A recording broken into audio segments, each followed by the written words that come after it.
ಅಯೋಧ್ಯೆಯ ರಾಮಲಲ್ಲ ಪ್ರಾಣ ಪ್ರತಿಷ್ಠಾಪನೆಗೆ ಕೌಂಟೌನ್ ಶುರುವಾಗಿದೆ.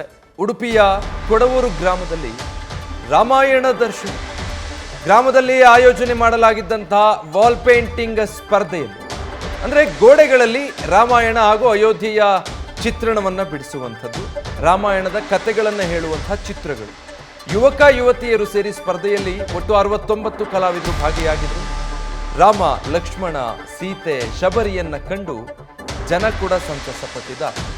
ದೇಶದಾದ್ಯಂತ ಈ ರೀತಿ ಬೇರೆ ಬೇರೆ ಕಾರ್ಯಕ್ರಮಗಳ ಆಯೋಜನೆ ಆಗ್ತಾ ಇದೆ. ಆ ಪೈಕಿ ಇದು ಕೂಡ ಒಂದು. ಗೋಡೆಗಳ ಮೇಲೆ ರಾಮಾಯಣದ ಕಥೆಗಳನ್ನು ಚಿತ್ರಿಸೋದು. ಒಂದು 69ಕ್ಕೂ ಹೆಚ್ಚು ಕಲಾವಿದರು ಈ ಸ್ಪರ್ಧೆಯಲ್ಲಿ ಭಾಗಿಯಾಗಿದ್ದರು. ನೋಡಿ, ಹೀಗೆ ಆ ವಾಲ್ಗಳ ಮೇಲೆ ಪೇಂಟಿಂಗ್ ಮಾಡೋದ್ರ ಮೂಲಕ ರಾಮ, ಲಕ್ಷ್ಮಣ, ಹನುಮಂತ, ಸೀತೆ, ಶಬರಿ ಈ ಎಲ್ಲರ ಚಿತ್ರಗಳನ್ನು ಬಿಡಿಸಿ ಆ ಚಿತ್ರಗಳ ಮೂಲಕ ರಾಮಾಯಣದ ಕಥೆಗಳನ್ನು ಹೇಳುವಂತಹ ಸ್ಪರ್ಧೆ ಇದಾಗಿತ್ತು.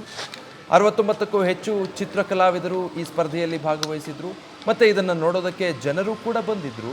ಈ ರೀತಿಯಾಗಿ ಕಲಾವಿದರ ಕೈಯಲ್ಲಿ ಅರಳಿದಂತಹ ಈ ಚಿತ್ರಗಳನ್ನು, ರಾಮಾಯಣದ ಕಥೆಗಳನ್ನು ಸಾರೋ ಚಿತ್ರಗಳನ್ನು ನೋಡಿ ಜನ ಕೂಡ ಖುಷಿಪಟ್ಟಿದ್ದಾರೆ.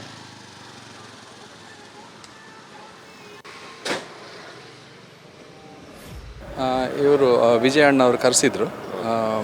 ಒಂದು ವಾರ ಹಿಂದೆ ಹೇಳಿದರು, ಅಂದರೆ ಈ ಥರ ಕೊಡವೂರಲ್ಲಿ ಮಾಡ್ತಾಯಿದ್ದಾರೆ ಅಂತ. ಸೊ ಅಂದರೆ ಸಪೋರ್ಟ್ ಮಾಡಬೇಕಂತ, ಅಂದರೆ ಗೆಸ್ಟಾಗಿ ಬನ್ನಿ ಅಂತ ಕರೆಸಿದ್ರು. ಸೊ ಅದಕ್ಕೆ ಆಯಿತು, ಅಂದರೆ ಒಂದು ವಾಲ್ ಇದ್ದರೆ ಇಟ್ಬಿಡಿ, ನಾನು ಸಹ ಮಾಡ್ತೇನೆ ಅಂತ.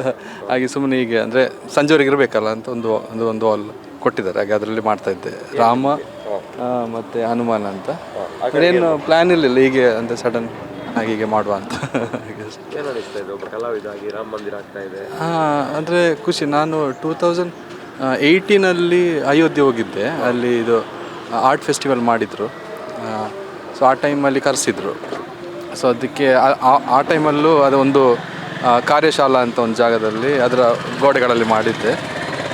ಆ ಟೈಮಲ್ಲಿ ಒಂದು 70-80 ಗೋಡೆಗಳಲ್ಲಿ ಮಾಡಿದರು ಆರ್ಟಿಸ್ಟ್ಗಳು. ಸೊ ಅದಾದಮೇಲೆ ಇದು ಸೆಕೆಂಡ್ ಟೈಮ್ ಇಂಥ ಎಕ್ಸ್ಪೀರಿಯನ್ಸ್ ಎಲ್ಲರೊಟ್ಟಿಗೆ. ಖುಷಿ ಆಗ್ತಿದೆ. ಅಂದರೆ ಅಯೋಧ್ಯೆಯಲ್ಲಿ ರಾಮ ಮಂದಿರ ಪ್ರತಿಷ್ಠಾಪನೆ ಆಗ್ತುಂಟು. ಆ ನಿಟ್ಟಿನಲ್ಲಿ ನಮಗೆ ಇಲ್ಲಿ ವಾಲ್ ಪೇಂಟಿಂಗ್ಗೆ ಸ್ಪರ್ಧೆ ಇಟ್ಟಿದ್ದಾರೆ. ಸೊ ಹಲವಾರು ಆರ್ಟಿಸ್ಟ್ನವ್ರು ಬಂದಿದ್ದಾರೆ, ದೊಡ್ಡ ಆರ್ಟಿಸ್ಟ್ನವ್ರು ಸಹ ಬಂದಿದ್ದಾರೆ. ಅವರು ಕೂಡ ಕಾಂಪೀಟ್ ಮಾಡ್ತಿದ್ದಾರೆ. ಸೊ ತುಂಬ ಒಳ್ಳೆ ಎಕ್ಸ್ಪೀರಿಯೆನ್ಸ್ ಆಗ್ತುಂಟು. ನಮ್ಮದು ಕಾನ್ಸೆಪ್ಟ್ ಬಂದು ರಾಮ, ಲಕ್ಷ್ಮಣ, ಸೀತೆ ಅವರು ಅಂದರೆ ಅಯೋಧ್ಯೆಗೆ ಬರುವ ಆ ಕಾನ್ಸೆಪ್ಟ್ ಮಾಡ್ತಿದ್ದೇವೆ. ನಾವು 5 ಮೆಂಬರ್ಸ್ ಇದ್ದೇವೆ. ಸೊ ನಮ್ಮ ಕಾಲೇಜಿಂದ 3 ಟೀಮ್ ಬಂದಿದ್ದೇವೆ. ಸೊ ಒಂದೊಂದು ಕಡೆಯಲ್ಲಿ ಅವರು ಮಾಡ್ತಿದ್ದಾರೆ. ನ್ಯೂಸ್ ಫಸ್ಟ್, ನಿರ್ಭೀತಿಯಿಂದ ನಿಮ್ಮ ಪರವಾಗಿ.